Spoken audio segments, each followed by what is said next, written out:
ভালো মন্দে 2025 কেটেছে অভিনেত্রী পারসা ইভানার। 2026-এ দেখা যাবে চলচ্চিত্রে। গল্প আড্ডা, খেলাধুলায় নিজেদের মতো করে একটি দিন কাটালেন নাটকের পরিচালকেরা।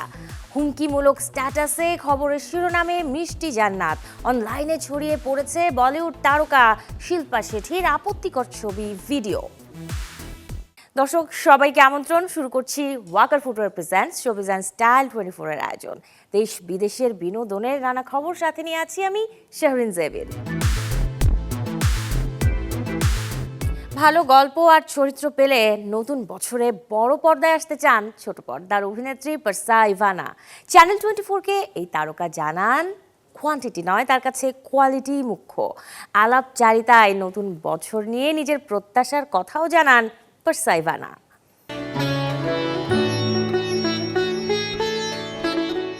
নাচের প্রতিযোগিতায় সেরার মুকুট জয়ের পর নাম লেখান অভিনয়ে, সেখানেও তার বাজিমাত। আশিক চাচ্চু, এটা তুমি কি বললা? তোমার সাথে আমার এই সম্পর্ক ছিল? ছোট পর্দার যে কজন অভিনেত্রী এখন নিয়মিত, তাদের একজন পারসা ইভানা। সেরা নাচিয়ে 2014 জয়ী এই শিল্পীর প্রথম নাটক ছিল পঞ্চমীর চাঁদ। তবে তিনি আলোচনায় আসেন ব্যাচেলর পয়েন্টে অভিনয়। একসময় নিয়মিত ক্যামেরার সামনে দেখা গেলেও এখন তা অনেকটাই কমে গেছে। ইভানা বলেন, তিনি সবসময় ভালো গল্প আর চরিত্রের আশায় থাকেন। ভিন্ন কিছু পেলেই কাজের আগ্রহ তৈরি হয় তার। I choose quality over quantity. প্রথমত, আমি আসলে যে কাজ করি না বা মানা করে দিই, ভালো কাজ আসলেও না করে দিই, বিষয়টা একদমই এরকম না। কিন্তু অপরচুনিটির দিক থেকে বলতে গেলে ভালো কাজ মানে ভালো গল্প, ভালো চরিত্র, এই ধরনের চরিত্রগুলা এখন পাচ্ছি আস্তে আস্তে। যেগুলো পাচ্ছি সেগুলো করার চেষ্টা করছি। ছোট পর্দা থেকে বড় পর্দায় পা রাখতে চান পারসা ইভানা। চলচ্চিত্রের জন্য নিজেকে তৈরিও করছেন তিনি। এখন শুধু ভালো গল্প আর চরিত্র পাওয়ার অপেক্ষা। আমি আসলে যে ধরনের সিনেমা করতে চাই বা নিজেকে দেখতে চাই, ও ধরনের সিনেমার প্রস্তাব এখন আমার কাছে আসে নাই। সো আমি ওয়েট করছি অপরচুনিটির। যদি ব্যাটে বলে মিলে যায় কোনো ডিরেক্টরের সাথে, কোনো গল্পের সাথে, তাহলে অফকোর্স আমি করতে চাই। বছর শেষে প্রাপ্তি অপ্রাপ্তির হিসেবে নিজেকে বেঁধে রাখতে চান না ছোট পর্দার এই তারকা। তার মতে, পাওয়া না পাওয়া নিয়েই তো জীবন। প্রাপ্তি তো অনেক আছে, আমরা আসলে দেখি না বা দেখার চেষ্টা করি না। অপ্রাপ্তিটাকে আমরা আসলে বেশি প্রাধান্য দিই। মানুষ আসলে যেগুলো পায় না সেগুলোর প্রতি আকর্ষণটা বেশি থাকে। এটা আসলে হিউম্যান নেচার, এটা আমরা কেউ ডিনাই করতে পারবো না। 13 নভেম্বর জন্ম নেয়া পারসা ইভানা চাওয়া, নাচের পাশাপাশি করে যেতে চান ভালো কিছু নির্মাণে অভিনয়, পেতে চান দর্শকদের ভালোবাসা। সেদিন আমার সাথে নিউ মার্কেটে গিয়ে ব্যাগটা কিনছে রেপ্লিকা, আর এখন স্ট্যাটাস দিতে from abroad. Nazmul Alam Rana, channel 24, Dhaka. Light camera অ্যাকশনকে ছুটি দিয়ে নিজের মতো করে একটি দিন কাটালেন ছোট পর্দার নির্মাতারা। ছুটির দিনে ঢাকার অদূরে যে আয়োজন করে নাট্য নির্মাতাদের সংগঠন ডিরেক্টর গিল্ড বাংলাদেশ। নির্মাতাদের আয়োজন হলেও ডিরেক্টর ডেতে এসেছিলেন অভিনয় শিল্পী আর গানের শিল্পীরাও।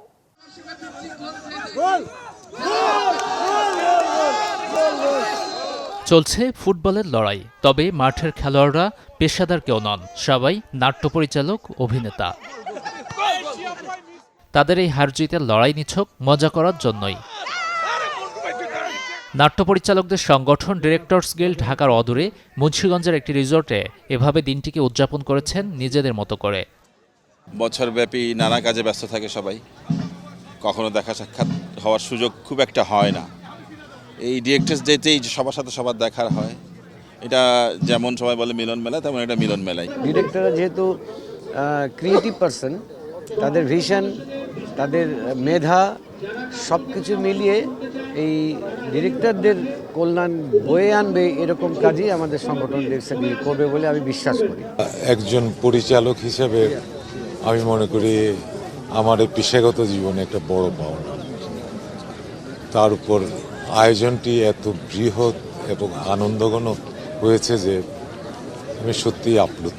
আমাদের নাটকের যে আর্টিস্ট, সেলিব্রিটি সবাই মিলে আমরা এখানে যে একত্রিত হলাম, এটা আমার কাছে ভীষণ ভালো লাগছে এবং এই ধারাবাহিকতা প্রতি বছর থাকবে। ডিরেক্টরের সঙ্গে আর্টিস্ট, রাইটার, প্রডিউসার সবাই থাকবে। ডিরেক্টর ডেটা আমাদের স্বপ্ন, আমার স্বপ্ন, বাংলাদেশের মিডিয়া রিলেটেড সব থেকে বড় প্রোগ্রাম হবে, সেই ভাবনা থেকে করা। ডিরেক্টর ডে নামের এই অনুষ্ঠানে অংশ নেন নির্মাতাদের পরিবারের সদস্যরাও। বালিশ নিক্ষেপ কিংবা লটারি আর আঁকাআঁকি নানা কিছুতে ছিল তাদের উচ্ছ্বাস। এই একটা দিন যদি পরবর্তী প্রজন্ম বা পরবর্তীতে যারাই আসবে তারা পালন করতে থাকে, তাহলে অ্যাটলিস্ট এইটুকু হবে যে ওরা বিলিভ করছে যে সংগঠনটা আছে এবং সংগঠনটার স্থায়িত্ব থেকে যাবে। সব পছন্দের মানুষগুলো, কাছের মানুষগুলো, নির্মাতাদের মিলন মেলা এটা একটা, তার মাঝখানে আমি শিল্পী হিসেবে আমন্ত্রিত হয়েছি। আমার কাছে খুবই ভালো লাগছে সবার সাথে আড্ডা দিয়ে। যেমনটা আমরা কথা দিয়েছিলাম যে অনেক গল্প হবে, আড্ডা হবে, গান বাজনা হবে, খেলাধুলা হবে, সবার সাথে ইন্টারাকশন হবে, একদম ওটাই হয়েছে। তো উই আর হ্যাপি। আমরা তো আসলে সিলেক্টিভ কিছু ডিরেক্টরের সাথে হয়তো কাজ করি, কিন্তু এই জায়গায় আসার পরে সব ডিরেক্টরদের সাথেই পরিচয় হয়েছে, দেখা হয়েছে, যাদের সাথে অনেক আগে দেখা হয়েছে, মাঝখানে ব্যস্ততার কারণে দেখা হয়নি। পিকনিক প্লাস এখানে টুর্নামেন্টের মতো হলো, ক্রিকেট খেলা হলো সারাদিন ব্যাপী, আরও অনেক প্রোগ্রামের আয়োজন ছিল অ্যাকচুয়ালি। তো আমরা সবাই অনেক এনজয় করতেছি। ডিরেক্টরস গিল্ড প্রথমবারের মতো করেছে এমন আয়োজন। উপস্থিতি ছিল তাই চোখে পড়ার মতো। তবে তারকা নয়, আয়োজনে প্রাধান্য দেওয়া হয় নির্মাতাদের। একজন ডিরেক্টর যখন আমরা বলি যে ক্যাপ্টেন অফ দ্য শিপ, তার আন্ডারে অনেকগুলো সেক্টর কাজ করে। সমস্ত সেক্টরগুলোকে নিয়ে আমরা এরকম একটি ডে করবার পরিকল্পনা করেছি এবং যার স্লোগান হচ্ছে ইউনিটি, টুগেদারনেস অ্যান্ড হারমোনি। বাংলাদেশে বর্তমান যে প্রেক্ষাপট চলছে, অর্থনৈতিক এবং সামাজিক এবং রাজনৈতিক, সেখানে টুগেদারনেস অ্যান্ড ইউনিটি খুবই দরকারি একটা জিনিস। নির্মাতাদের মধ্যে সম্পর্ক উন্নয়ন, সহযোগিতা, দক্ষতা বৃদ্ধি আর কাজের মান উন্নয়নে এমন আয়োজন অদূর ভবিষ্যতে আরও করা হবে বলে জানান ডিরেক্টরস গিল্ডের সদস্যরা। গাজী আনিস, চ্যানেল 24, ঢাকা। দর্শক, এবারে 1 মিনিটে জেনে নেব দেশ বিদেশের বিনোদনের কিছু আলোচিত খবর। আবারও শুরু হচ্ছে বন্ধ হয়ে যাওয়া পরিমণি অভিনীত প্রীতিলতা ছবির শুটিং। এমনটাই জানিয়েছেন সিনেমার পরিচালক রাশিদ পলাশ। যা আমার অনেক সাধনার এবং কষ্ট করে অর্জিত, তা নিয়ে কেউ বাড়াবাড়ি করলে কোনো ছাড় দেওয়া হবে না। নিজের ফেসবুকে এমনই এক স্ট্যাটাস দিয়ে খবরের শিরোনামে মিষ্টি জান্নাত। নায়িকার এই স্ট্যাটাস কাকে নিয়ে তা নিয়ে চলছে নানা গুঞ্জন। প্রযুক্তির অপব্যবহার করে অনলাইনে ছড়িয়ে দেওয়া হয়েছে শিল্পা শেঠির আপত্তিকর ছবি ও ভিডিও। প্রতিকারে আদালতের দ্বারস্থ হয়েছেন অভিনেত্রী। সৌদি আরবের টিভি ও চলচ্চিত্রের শীর্ষ অভিনেত্রী এখন সুমাইয়া রিদা। দেশটির সবচেয়ে প্রভাবশালী নারীদের একজন হিসেবে বিবেচনা করা হয় তাকে। 2025 সালের বিলবোর্ড K-pop আর্টিস্ট 100 তালিকার শীর্ষ স্থান দখল করেছে 13 সদস্যের জনপ্রিয় ব্যান্ড 17। 2024-এর অক্টোবর থেকে 2025-এর সেপ্টেম্বর পর্যন্ত প্রতিটি শিল্পীর কৃতিত্বের উপর ভিত্তি করে র্যাঙ্কিং করেছে বিলবোর্ড ও কোরিয়া বিলবোর্ড। ক্যাম্পাস রাজনীতির গল্প নিয়ে আসছে বছরের জানুয়ারিতে সিনেমা হলে আসবেন শাশ্বত চট্টোপাধ্যায়। ছবির নাম হোক কলরব। রাজ চক্রবর্তী পরিচালিত এই সিনেমাটি মুক্তি পাবে 2026-এর 23 জানুয়ারি। কখনো কখনো একটি আর্তনাদ শহরের দেয়াল ছাপিয়ে পৌঁছে যায় বিবেকের গভীরে। ক্যাম্পাসের করিডোরে চাপা পড়ে থাকা সেই আত্মচিৎকারই রূপ নেয় প্রতিবাদের ভাষায়।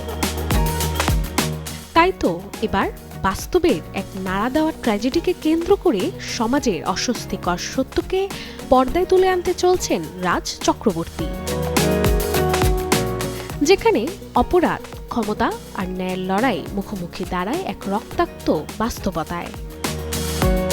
সদ্যই প্রকাশ পেয়েছে এই ছবির 1 মিনিট 32 সেকেন্ডের একটি টিজার, যেখানে ধরা পড়েছে ছাত্র সমাজের ক্ষোভ, ক্ষতবিক্ষত বিশ্বাস আর দেরিতে জেগে ওঠা প্রতিবাদের আগুন। উঠে এসেছে তাদের বিশৃঙ্খলা ও হিংসার অস্বস্তিকর দৃশ্য। শুধু র্যাগিং কিংবা বুলিংয়ের বিরুদ্ধে অবস্থান নয়, ছবিটি তুলে ধরবে যুব শক্তির প্রভাব, ছাত্র রাজনীতি এবং ক্ষমতার জটিল সমীকরণ। হোক কলরব ছবিটিতে অভিনয় করতে দেখা যাবে শাশ্বত চট্টোপাধ্যায়, জন ভট্টাচার্য ও ওম সাহানিকে। নতুন বছরের 23 জানুয়ারি প্রেক্ষাগৃহে মুক্তি পাবে অ্যাকশন ক্রাইম থ্রিলার ঘরানার ছবি হোক কলরব। Desk report, channel 24। 60তম জন্মদিনে দর্শকদের নিজের নতুন ছবির ঝলক উপহার দিয়েছেন সালমান খান। অপূর্ব লাহিয়ার পরিচালনায় যে সিনেমায় বলিউড ভাইজানকে দেখা যাবে একজন সৈনিকের চরিত্রে। কেমন হলো ব্যাটল অফ গালওয়ান ছবির টিজার, সেটিই দেখব এবারে। দীর্ঘ প্রতীক্ষার অবসান ঘটিয়ে অবশেষে মুক্তি পেল বলিউড ভাইজান সালমান খানের নতুন ছবি ব্যাটল অফ গালওয়ানের টিজার। নিজের ৬০তম জন্মদিনেই ভক্তদের এই উপহার দেন তিনি। ১ মিনিট ১২ সেকেন্ডের এই টিজারে সালমান খানকে দেখা যায় এক সাহসী ভারতীয় সেনা অফিসারের ভূমিকায়, যিনি নিজের কাঁধে তুলে নিয়েছেন দায়িত্ব, নেতৃত্ব আর প্রতিরোধের ভার। মূলত ২০২০ সালের গালওয়ান উপত্যকার সংঘর্ষকে কেন্দ্র করে তৈরি ব্যাটল অফ গালওয়ান। লাদাখের গালওয়ান ভ্যালিতে ভারত ও চীনের সেনাদের মধ্যে সংঘটিত যে সংঘর্ষে ১৫ জুন রাতে পরিস্থিতি ভয়াবহ আকার রূপ নেয়। সীমান্তে আগ্নেয়াস্ত্র ব্যবহার না করার চুক্তির কারণে দুই পক্ষই সংঘর্ষে জড়িয়ে পড়ে, যেখানে উভয় দেশেরই প্রাণহানি ঘটে। অপূর্ব লাখিয়া পরিচালিত ব্যাটল অফ গালওয়ান ছবিটি প্রযোজনা করেছেন সালমান খান ফিল্মস, যেখানে সালমানের সঙ্গে পর্দায় আরও দেখা যাবে চিত্রাঙ্গনা সিংকে। আসছে নতুন বছরের ১৭ এপ্রিল, অর্থাৎ ঈদ উৎসবকে কেন্দ্র করে প্রেক্ষাগৃহে মুক্তি পাচ্ছে ব্যাটল অফ গালওয়ান। এখন দেখার অপেক্ষা ভাইজানের এই নতুন ছবিটি কতটা দাগ কাটবে দর্শক মন। Desk report, channel 24। নতুন বছরে প্রায় $250 মিলিয়ন বাজেট নিয়ে প্রেক্ষাগৃহে আসছেন জনপ্রিয় নির্মাতা ক্রিস্টোফার নোলান। ইতিহাস নির্ভর অ্যাকশন ঘরানার যে ছবির নাম দ্য ওডিসি, সিনেমাটি হোমারের প্রাচীন গ্রিক মহাকাব্য দ্য ওডিসি অবলম্বনে নির্মিত। এতে গ্রিসের ইথাকা রাজ্যের রাজা ওডিসেউসের চরিত্রে অভিনয় করেছেন ম্যাট ডেমন। ট্রয় যুদ্ধ শেষে দীর্ঘদিন পর স্ত্রীর কাছে ফেরার সংগ্রাম ও ভয়ঙ্কর অভিযানের গল্পই ছবির মূল উপজীব্য। ছবিতে আরও অভিনয় করেছেন Tom Holland, Robert Pattinson, Zendaya এবং শার্লিজ থেরন সহ একাধিক জনপ্রিয় হলিউড তারকা। জানা গেছে 2026-এর 17 জুলাই বিশ্বব্যাপী মুক্তি পাবে দ্য ওডিসি। বছরের বড় উৎসব, সাথে সারা বছরের ক্রেতা চাহিদায় পোশাক সহ নানা অনুষঙ্গের বিকিনির গল্পে কেমন কেটেছে 2025 সাল। আসছে নতুন বছর 2026 নিয়েই বা কি প্রত্যাশা ব্যবসায়ীদের? দর্শক, চলুন এবারে জেনে আসি তা। চলতি বছর এই ফুটপাতের ব্যবসায়ীদের বিকিনি নিয়েছিল নানা অভিযোগ। একাধিকবার উচ্ছেদের কারণে তাদের ব্যবসা পড়েছে চরম অনিশ্চয়তায়। ব্যবসার পরিস্থিতি এই বছরে তো ভালো হয় না রে বাবু, অনেকটাই খারাপ ব্যবসা পরিস্থিতি। মানুষের ইনকাম নাই, রুজি নেই, রোজগার নাই, আগের চেয়ে অনেক খারাপ ব্যবসা, যে ভালো না। নতুন বছর আইলে এরপরে বোঝা যাইব কি।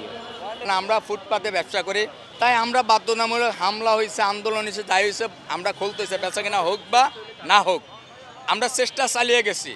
হয়তো বা চেষ্টা চালিয়ে যাওয়ার কারণে আমরা এই পর্যন্ত এখনো টিকে আছি।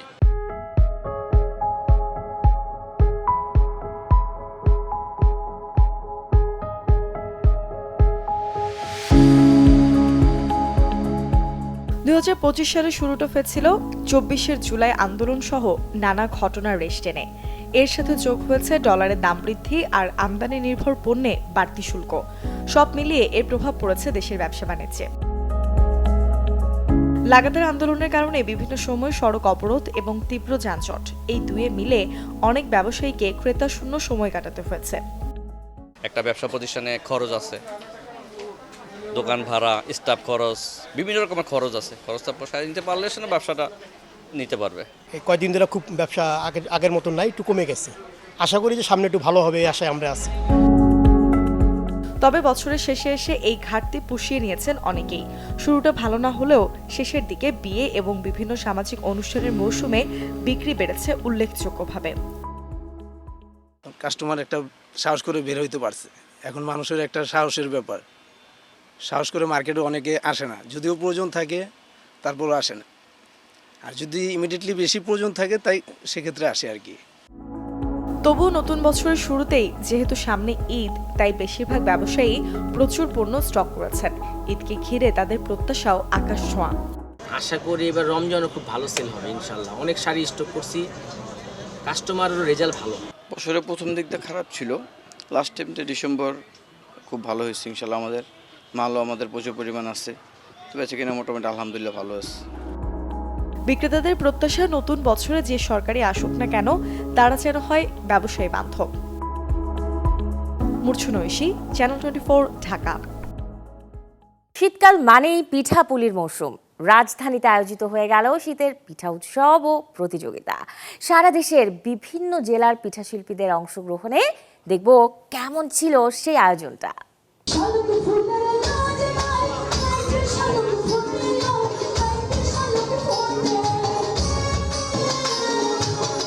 চলছে ব্যতিক্রমী এক পিঠা উৎসব। চট্টগ্রাম বিভাগের আত্তিক্যে পিঠা, ছয়ফাক্কন কিংবা উত্তরাঞ্চলের পোড়াগিন্নি, মুন্সিগঞ্জের বিবিখানা পিঠা।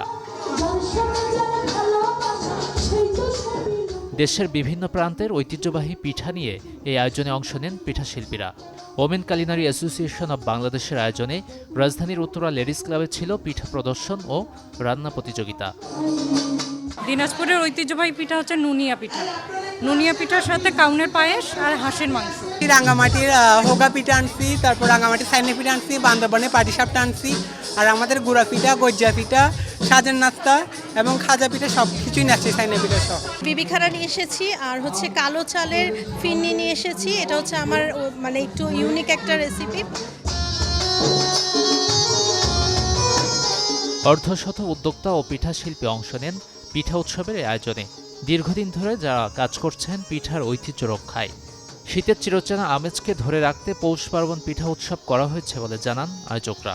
আমাদের নিজস্ব ভাষার গান, আমাদের নিজস্ব যেগুলো খাবার রয়েছে, পিঠা রয়েছে, সেগুলো এরকমভাবে সুন্দর করে নতুন প্রজন্মের সামনে আনতে হবে, আমাদের নিজেদের জন্য আনতে হবে।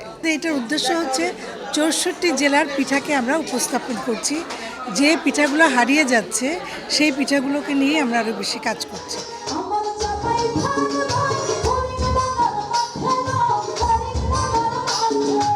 পিঠা দেশি, আড্ডা বেশি, এমন স্লোগানে দিনজুড়ে এই উৎসবে ছিল সাংস্কৃতিক পরিবেশনা, সম্মাননা এবং রাফেল ড্রয়ার মতো নানা পরিবেশনা। গাজী আনিস, চ্যানেল 24, ঢাকা। বছর শেষে সবাই হিসেব করে কোন তারকার ডিভোর্স হলো কিংবা নিজের জীবনে কি এলো। কিন্তু ব্যস্ত ঢাকাবাসী 2025 সালে কতটা সময় অযথা হারিয়ে ফেললেন জীবন থেকে ভেবে দেখেছেন কি? চলুন না একটা ধারণা নেওয়া যাক। বছর শেষে সবাই হিসেব করে কতজনের বিয়ে হলো, তারকাদের কি অর্জন এলো কিংবা বড় কি ঘটনা ঘটল। কিন্তু কেউ হিসাব করে না এক বছরে জীবন থেকে কতটা সময় চুপচাপ হারিয়ে গেল। 2025 সালে ঢাকাবাসীর সময় গেল কোথায়? চলুন একটা ধারণা নেওয়া যাক। ঢাকা শহরে প্রতিদিন একজন কর্মজীবী মানুষের গড়ে 2 থেকে 3 ঘন্টা সময় যায় শুধু যাতায়াতে। মানে শুধু রাস্তার সময় হিসাব করলে এক বছরে প্রায় 900 ঘন্টা হারিয়ে যায় যানজটেই। এবার আসি স্ক্রিন টাইমে। জ্যামে বসে, অফিসের ফাঁকে এবং রাতে ঘুমের আগে মোবাইল স্ক্রিনে তাকিয়ে ঢাকাবাসীর গড় সময় যায় 3 থেকে 5 ঘন্টা প্রতিদিন। ধরা যাক কম করে 3 ঘন্টা, তাহলে এক বছরে তা দাঁড়ায় 1000 ঘন্টারও বেশি। সময় কাটাতে গিয়ে সময়টাই চলে যাচ্ছে আমাদের। অফিসে কাগজে 8 ঘন্টা হলেও বাস্তবে ওভারটাইম, এক্সট্রা ডিউটি মিলে দিনে থাকে গড়ে 1 থেকে 2 ঘন্টার অতিরিক্ত কাজ। ফলাফল এক বছরে আরও 400 থেকে 500 ঘন্টা চুপচাপ অফিসের ঝুলিতে। সব মিলিয়ে নগরবাসীর এক বছর থেকে হারিয়ে যাচ্ছে যানজট, স্ক্রিন টাইম আর অতিরিক্ত কাজ মিলিয়ে প্রায় 2500 ঘন্টা।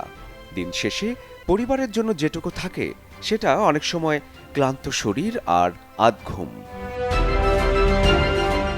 আরও একটি বছর শেষে নতুন বছরে সময় কি আবার আমাদের হবে, নাকি আমরাই সময়কে হারাতে থাকব প্রতিদিন? শরীফুল হক, চ্যানেল 24।